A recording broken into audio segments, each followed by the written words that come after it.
C'est pas vrai du tout. En réalité, l'immense majorité d'entre nous sommes encore victimes de ce complexe construit au fil des siècles à travers différents médias, différentes doctrines et différents modèles d'éducation à l'école.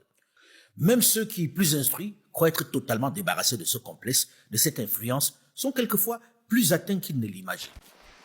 Il suffit de tendre l'oreille pour écouter leur propension à citer les grands penseurs des autres régions du monde qui leur ont été présentés comme modèles, comme références, pour comprendre que pour eux, le meilleur a été fait par l'autre, par l'occidental qui détiendrait le savoir.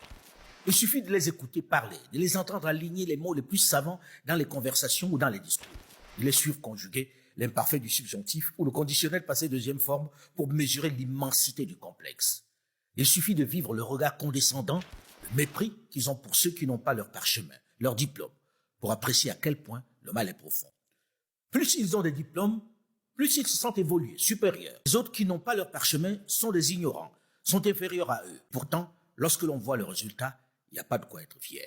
Pensez que ceux qui ont fait les meilleures études sont les plus intelligents. C'est pas vrai du tout. Mais c'est très difficile à faire admettre.